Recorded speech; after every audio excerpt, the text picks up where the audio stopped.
The ocean breeze rolled through the cracked window of my house in Monterey, California, carrying the faint smell of salt and old memories. The late afternoon sun painted gold streaks across my kitchen floor, glinting off the framed photographs that lined the wall. My wife's smile, my daughter's first steps, the day she graduated from Stanford. That's when the knock came. 3 short raps, hesitant but urgent. I wiped my hands on a dish towel and opened the door. Before we continue, don't forget to hit that like button and subscribe to our channel for more amazing updates. "Dad," she said, and suddenly I was looking into the same brown eyes that used to beg me for ice cream after Little League. "Hey, sweetheart," I said, trying to sound casual. "You didn't call. Everything okay?" She didn't answer right away. Instead, she stepped inside, clutching a stack of glossy wedding brochures to her chest. Her perfume trailed behind her, heavy and expensive. "Dad, I need help," she blurted, voice cracking just enough to sound rehearsed. "The wedding's falling apart. The venue called this morning. They said we'll lose our date if we don't pay the full amount by Friday." I frowned. "How much?" She hesitated, then said it in a whisper. "50,000. The words hung in the air like a confession. "50 what?" I asked, certain I'd misheard. "50,000, she repeated. "It's not just the venue, it's the photographer, the catering deposit, the—" "Leela," I interrupted, "you told me this was going to be a small wedding." Her face fell. "It is small, just elegant." I laughed, but it came out hollow. "Elegant sounds expensive." "Dad," she said, her voice trembling now, "please, you're the only person I can ask. Ethan's business isn't doing well. He had to close one of his stores last month. We've already sent out the invitations. Everyone's expecting something amazing. If we cancel now, it'll ruin everything." She looked at me with the same pleading eyes her mother once had, eyes that could make guilt feel like gravity. I looked down at the wedding brochures. The Pacific Crest Estate. Crystal chandeliers, marble floors, ocean views. I swallowed hard. That money, my life savings, wasn't supposed to go toward a party. It was supposed to be my safety net, my retirement cushion, the quiet security an aging widower keeps for peace of mind. But this was my daughter, my only child. And after her mother passed 3 years ago, I'd promised myself, whatever she needs, I'll be there.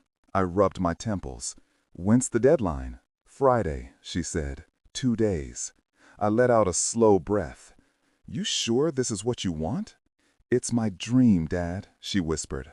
"Mom would have loved it." That last line did it. The mention of Margaret, my late wife, cracked something inside me. I nodded slowly. "All right, I'll get the money." The relief on her face was instant. "Oh my God, thank you. You're saving everything." She hugged me tight, and for a brief moment, I felt like a hero again, like the man who could fix everything for his little girl. When she finally left, the house felt emptier than before. Her Lexus purred out of the driveway, sunlight bouncing off its polished hood as it disappeared down the hill toward the highway. I stood there for a long time, staring at the faint tire marks on my gravel driveway. I told myself it was fine. I told myself that's what fathers do.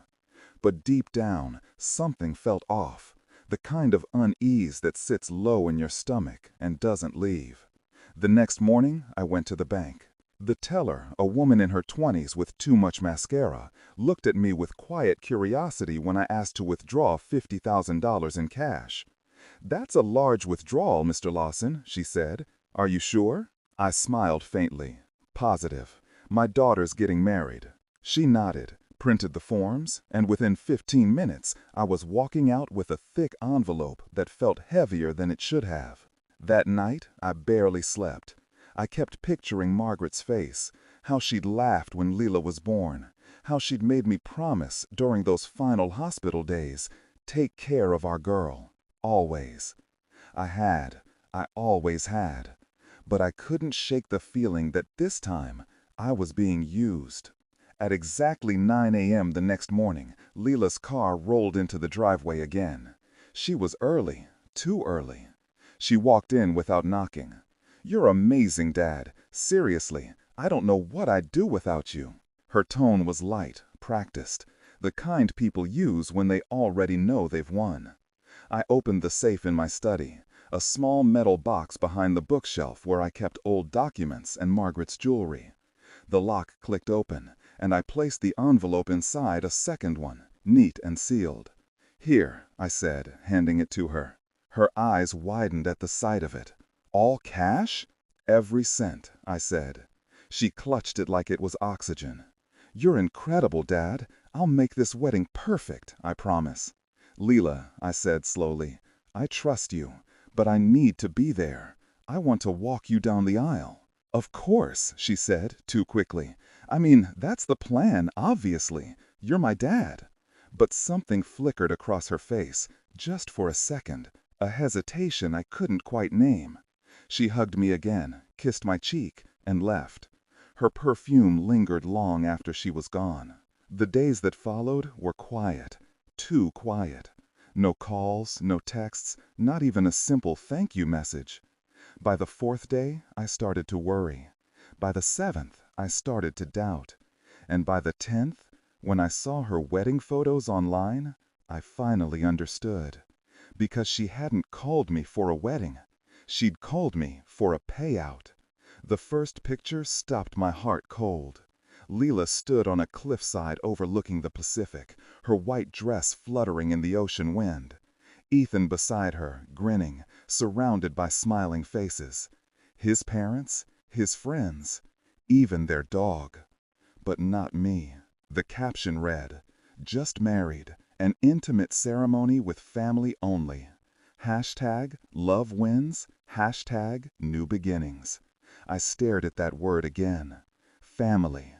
And for the first time in my life, I realized I wasn't part of hers anymore. That night, the ocean outside my window sounded different, louder, angrier.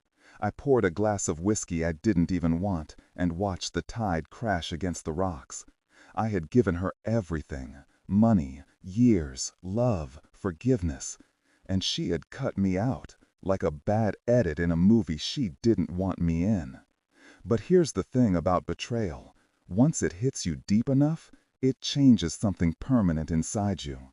And as the wind howled through the palms outside my window, I made a quiet promise to myself. She took my money. She took my place. But she was about to learn I could take back everything she thought she owned. The days after Lila's wedding passed like waves, predictable, monotonous, and hollow. I'd wake before sunrise, brew my coffee, and stare at the empty chair across the kitchen table. It was the same chair Margaret used to sit in, reading the morning paper, pretending she wasn't worried about the bills. Now, even the silence had weight. My phone stayed stubbornly still. No calls, no messages, just the faint buzz of distant seagulls and the whisper of a promise broken. By the 5th day, I cracked. I called her, straight to voicemail. Then again, and again.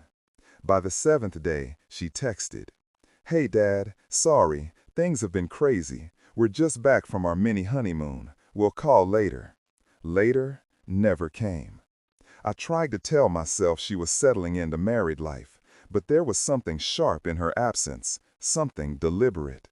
I didn't want to admit what my gut already knew. I'd been used. 2 weeks later, while cleaning out Margaret's sewing room, I found the wedding brochure Lila had left behind. Pacific Crest Estate, it read in embossed gold.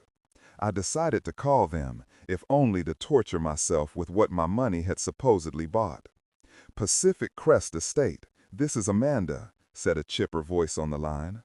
"Hi, I'm calling about a wedding that took place there recently, Lila Lawson and Ethan Hill." The woman said, typing. "Let's see. Oh, yes, that was canceled 3 months ago." I froze. "Canceled?" "Yes, sir. The deposit wasn't paid in time. They never rebooked." My pulse slowed until I could hear the blood thudding in my ears. "Are you sure?" I asked quietly. 100%. They never used our venue. When I hung up, the house felt too small, too hot. I sat down hard on the sofa, staring at the framed family photo on the wall. Me, Margaret, and a 12-year-old Lila smiling with ice cream dripping down her wrist. I'd given her $50,000. She'd canceled the venue. And then she'd had a small family wedding that didn't include me. My fingers curled into fists. It wasn't just betrayal, it was mockery. The next morning, I drove into downtown Monterey to see my friend and neighbor Tom Jensen, who owned a small accounting firm. He'd been my fishing buddy for years, and if anyone knew how to trace money, it was Tom. When I told him the story, his jaw clenched. "Jesus, David, you sure about this?" I nodded, every word. He whistled low. "If she deposited that kind of cash recently, I can find it. Might take a few days." "Do it." "And Tom?" "Yeah." "She doesn't find out." He looked at me carefully. "What are you planning?" I smiled, but it didn't reach my eyes. Just getting what's mine. 3 days later, Tom called. "You sitting down?" he asked. "Should I be?" She moved the entire 50 grand into a joint account with Ethan. It's been drained almost completely. New car, credit card debt, some cosmetic clinic in LA. Oh, and a partial payment for their house mortgage in Palo Alto. My jaw tightened. So she didn't spend it on a wedding. "Not even close," he said. "Looks like the wedding cost about $2,000, tops." I thanked him, hung up, and sat there staring at the wall, feeling the betrayal seep through my veins like poison. $50,000 gone. A fake wedding to cover the theft, and not even the decency to lie well. That night, I poured myself a drink and walked out to the back deck. The Pacific stretched before me, endless and indifferent. The sound of the waves had always calmed me. Tonight, it sounded like laughter. Somewhere, Margaret's voice echoed in my mind. Take care of our girl. I had, too well. By the end of that week, I'd made a decision. If Lila could use me like a fool, then she could live like one, without my help. The first thing I did was log in to my online banking account. For the past year, I'd been quietly paying her mortgage, $1,250 a month, a temporary help that had somehow become permanent. She'd promised to take it over once Ethan's business stabilized. That was a year ago. I clicked Cancel Automatic Transfer. Then I drafted an email to the mortgage company. Effective immediately, I am discontinuing all payments on the property at 48 Shoreline Avenue, Palo Alto. Please remove me from all billing communications. The account holders are now fully responsible for future payments. I signed it, scanned it, sent it. And for the first time in months, I felt lighter. The next morning, my phone started ringing at 10:32 a.m. Lila. I didn't answer. 5 missed calls. Then a text. "Dad, what's going on? The bank just called about a missed mortgage payment. Please tell me you didn't stop paying." I stared at the message for a long minute, then typed back. "You said the wedding was for family. Handle it with your family." Seconds later, the phone rang again. I picked up. "Dad, what the hell?" she shouted, voice shaking. "You can't just stop paying the house. We'll lose everything." I stayed calm. Everything you stole from me wasn't mine to lose. "I didn't steal. You gave it to me." "I gave it for your wedding, Lila, not your mortgage, not your lip fillers, and not for a husband who couldn't even invite me to the ceremony." There was silence, thick, dangerous silence. "Dad, please, we'll figure it out. Just one more month." "No," I said, "I'm done funding your fairy tale." "Mom would have wanted you to help me," she screamed, playing her last card. "Your mother would have wanted you to have integrity," I said coldly, "not a new car and fake promises." Then I hung up. That night, she called again. I didn't pick up. The next morning, she showed up at my door, makeup smeared, hair tied back, panic in her eyes. "Dad, please," she said, stepping into my living room. "The bank's threatening foreclosure. Ethan's losing his mind. We're drowning."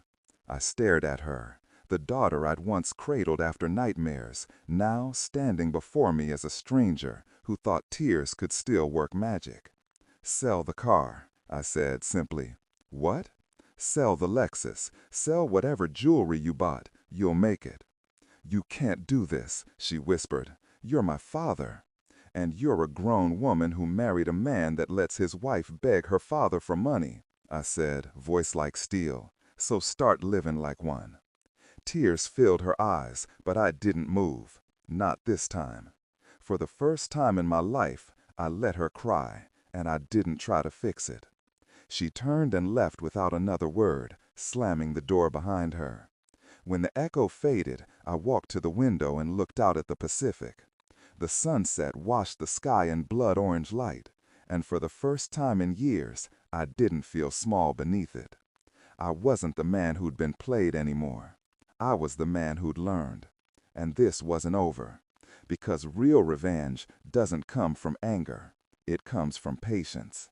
And I had plenty of that left. The following morning, Monterey's sky was washed pale gold, the kind of soft California dawn that usually promised peace. But there was no peace in me, just purpose. For weeks, I had let guilt and grief run my life like the tides. Now, I was steering it myself. The plan didn't come all at once. It arrived in fragments, a phone call here, an idea there, until it started to take shape like a photograph developing in darkroom light. If Lila and her husband Ethan wanted to build a life on my money, I'd make sure that foundation cracked beneath them. Not violently, not loudly, but in the quiet, humiliating way that lasts forever. It started small. I visited my bank that Monday morning, a branch I'd used for nearly 30 years. The manager, a round-faced woman named Denise, greeted me warmly. "Mr. Lawson, haven't seen you in a while. How are you doing?" "Better now," I said truthfully. "I just need to make a few adjustments to some accounts." Within an hour, I had closed the joint investment account I'd opened under Lila's name years ago, the one with $12,000 in long-term bonds. I withdrew every cent and transferred it into a separate certificate of deposit under my name alone. Denise handed me the paperwork with a smile. "Anything else I can do for you?" I smiled back. "Not yet, but soon." That afternoon, I visited my lawyer, Evelyn Chen, a woman whose calm demeanor hid a shark's brain. She'd handled Margaret's estate after she passed, and she'd always liked me for being too nice for this world. "What brings you in today, David?" she asked, setting aside her reading glasses. "I'm updating my will," I said simply. Her eyebrows rose. "Oh? Anyone new you want to add?" Quite the opposite. By the time I left her office, my new will was signed and notarized. Every cent of my estate, the house, the stocks, the insurance, was now going to a veteran scholarship fund I'd supported for years. Not a dime to Leela. Not even a photograph. It wasn't about pettiness. It was about clarity. You don't reward betrayal. You bury it with silence. A week passed before I heard from her again. This time, the tone was different. Her texts weren't angry. They were desperate. "Dad, please, we're late on another payment. I can't lose the house. Please, just one last time. Ethan said he'll find another job soon." I didn't reply. Instead, I printed the messages and slipped them into a manila folder I'd started keeping, the record of lies. It was therapeutic, in a way, cataloging the deceit. Every unanswered text, every voicemail apology, every manipulation I'd fallen for. Now I was collecting them not as a father, but as evidence. 2 weeks later, my neighbor Tom dropped by again. "Got some news for you," he said, stepping onto my porch. "That house they bought in Palo Alto, it's listed for sale." "Already?" He nodded. "Guess they're drowning in payments." I looked out toward the horizon, where the Pacific shimmered beneath the midday sun. "Good," I said softly. Let them feel the tide. Tom gave me a look, part sympathy, part admiration. You're really not going to help her? I met his gaze. Help her? I am helping her, Tom. She's finally learning the cost of free money. By early October, Leela called again, this time from an unfamiliar number. I almost didn't answer, but curiosity won. Dad? Her voice was barely a whisper. It's me. I know. I just wanted to tell you, the house is gone. We couldn't keep up. We moved into an apartment near San Jose. I didn't respond. I know I hurt you, she said, voice cracking. I shouldn't have lied about the wedding. I was scared. Everything felt out of control.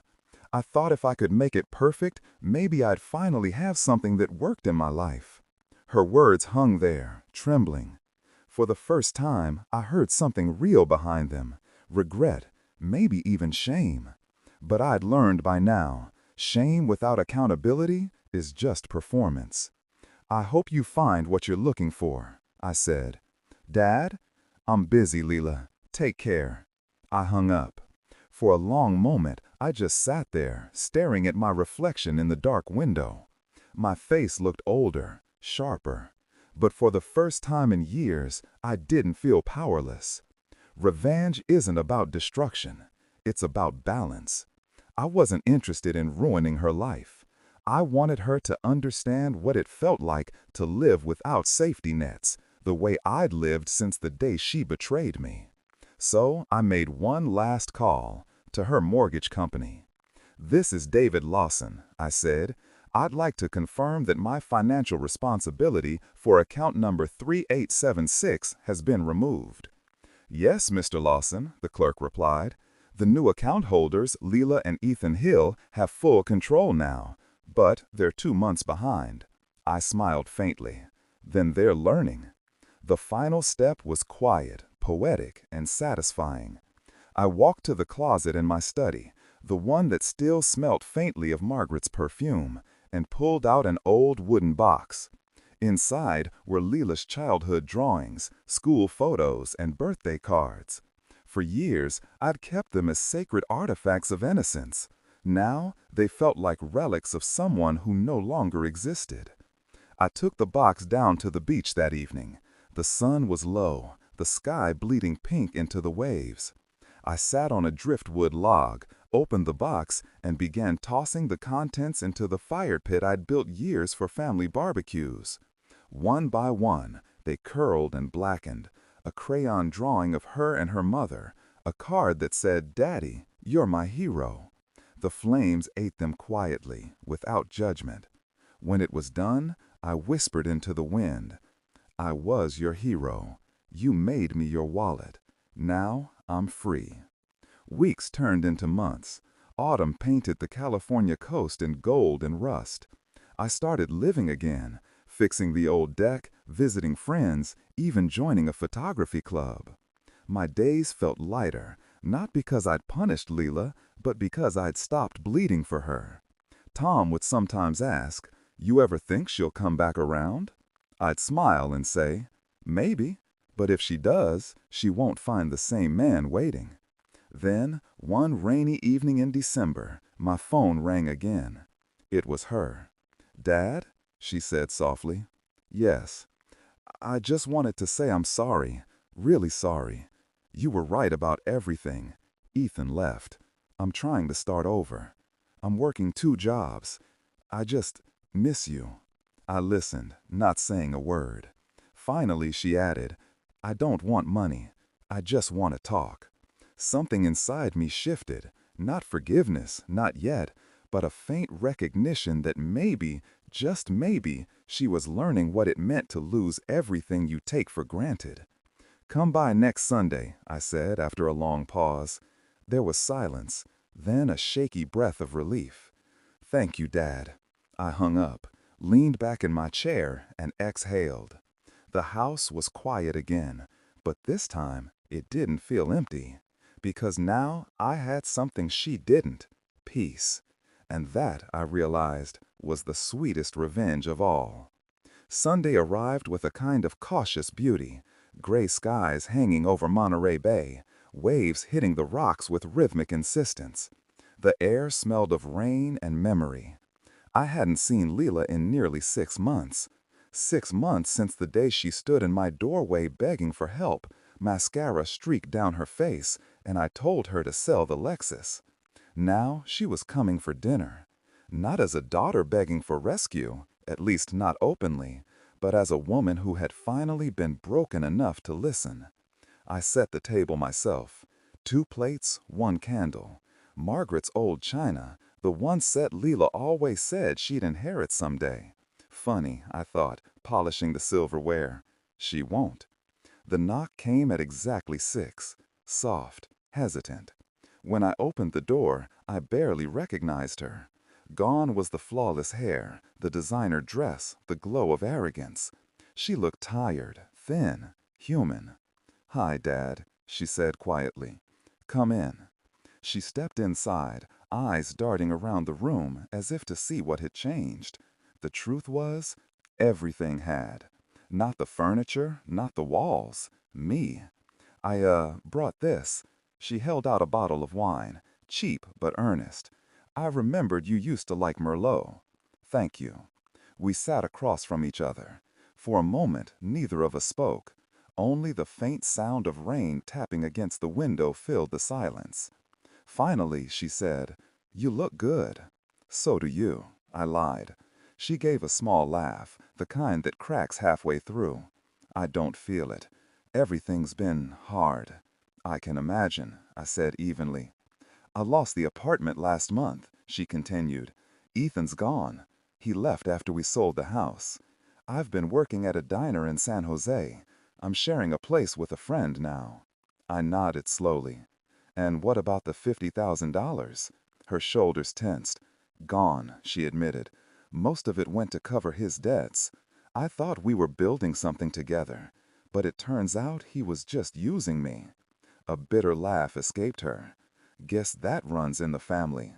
Her eyes widened the moment she said it. "I didn't mean." "Yes, you did," I said quietly. She lowered her gaze. "I'm sorry, Dad, for everything. For lying, for shutting you out, for treating you like an ATM instead of a father." The candle flickered between us. Her face looked softer in its light, smaller somehow. "I know I don't deserve forgiveness," she continued, "but I just wanted you to know that I see what I did. I get it now." For the first time in a long time, she wasn't performing. The trembling in her voice wasn't rehearsed. It was real. And that, paradoxically, made my plan easier. "Eat," I said gently. "Dinner's getting cold." I'd cooked roasted salmon, garlic potatoes, and sautéed greens. Simple, honest food. She hadn't had a meal like this in months. I could tell by the way she hesitated before the first bite. Halfway through dinner, she started talking. About losing her job. About how she'd pawned the diamond bracelet Ethan had bought with my money. About the nights she cried herself to sleep, wondering how she became someone who could betray the only person who ever loved her unconditionally. I listened, calm, patient, silent when it hurt to speak. When she finally finished, she looked at me with tear-filled eyes. "I just want to make it right, even if it takes years. I'll pay you back every cent, I promise." I leaned back, studying her. "You can't." Her lips parted. "What do you mean?" "You can't pay me back with money, Lila. That's not what you took." She blinked, confused. "Then what did I take?" "My trust." Silence fell again, thick, suffocating. She lowered her head. "I know." "I didn't invite you here to talk about repayment," I said finally. "Then why?" I stood and walked to the small cabinet near the window. From it, I took out a small white envelope and placed it on the table in front of her. Her eyes darted to it. "What's this?" "Open it." Inside was a check, handwritten, neat. She looked at the number and gasped. "Dad, 50,000? "Yes." Her hands trembled. "I don't understand. Why would you?" "It's your inheritance," I said calmly. "The one you thought you lost." Her eyes filled with tears. "I don't deserve this." "You don't," I agreed, "but you need it." She covered her mouth, sobbing.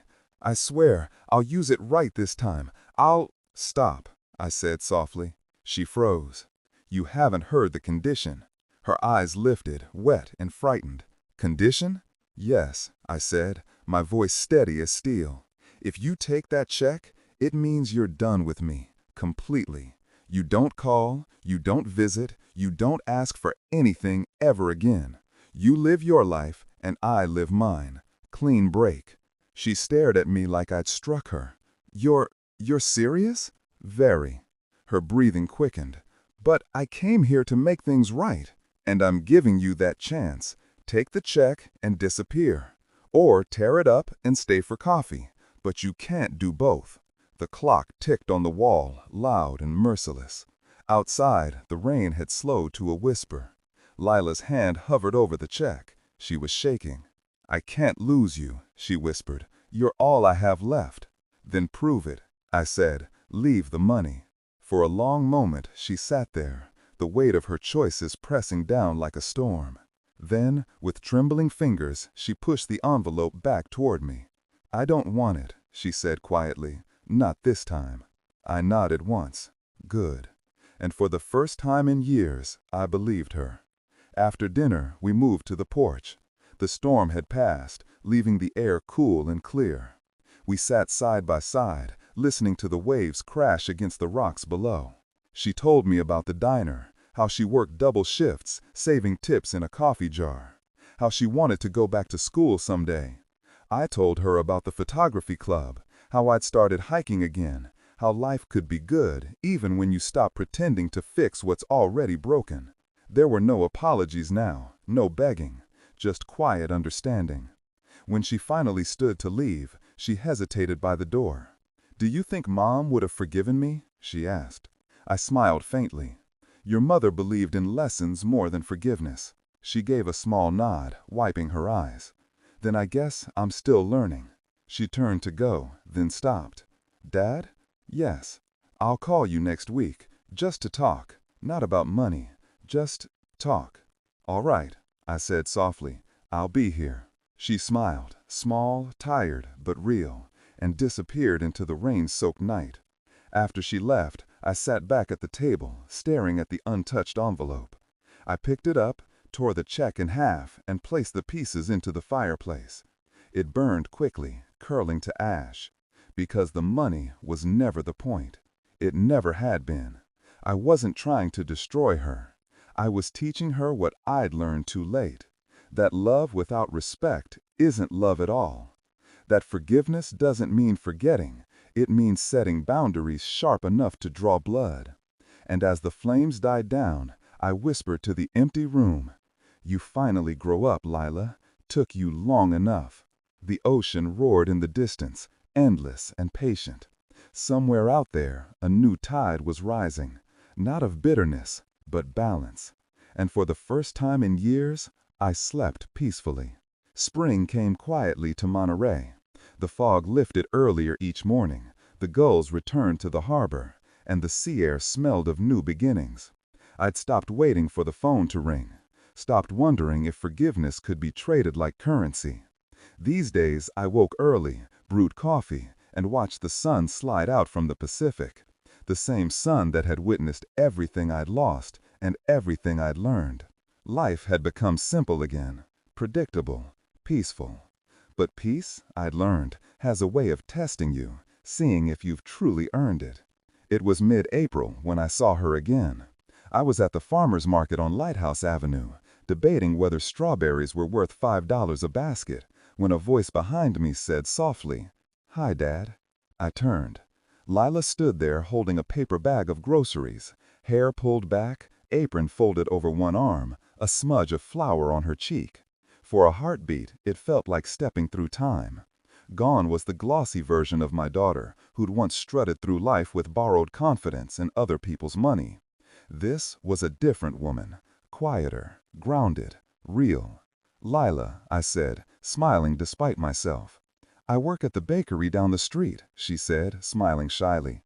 Mornings are crazy, but I love it. The smell of fresh bread beats perfume any day. I nodded, studying her face. She looked tired, but it was the good kind of tired, the kind that comes from honest work. "How have you been?" she asked. "Good," I said. "Photography club's still going. Tom and I caught a halibut last week big enough to feed the whole block." She laughed softly. "Sounds like you."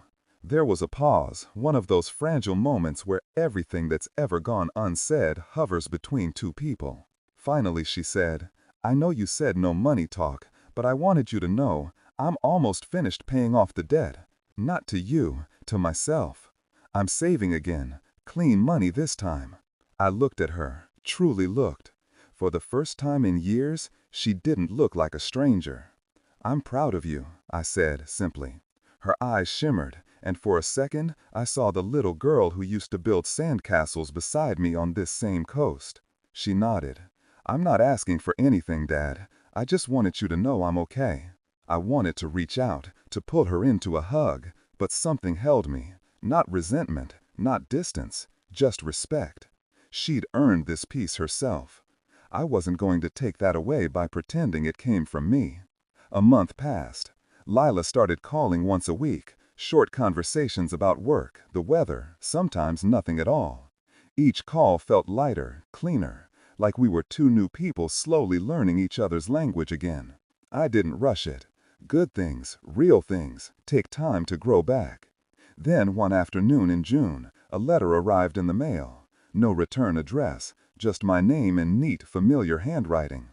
Inside was a check for $2,000 and a note. "For the dinner that changed my life. I can never repay you for what you gave me, but I can start by doing the right thing. Love, Lila." I sat at the kitchen table for a long time, the sound of the ocean drifting through the open window. The check wasn't much, certainly not compared to the $50,000 I'd lost. But it was honest. It was hers. And that made it priceless. I didn't cash it. Instead, I framed it and hung it on the wall above my desk. Not as a reminder of money, but of growth. Of the rarest thing a parent can ever hope for. A child who finally learns the value of what was given. That summer, we started a new tradition. Sunday dinners, just the two of us. She'd arrive with fresh bread from her bakery, still warm in its brown paper bag. I'd make coffee or grilled salmon or something simple. We didn't talk about the past much.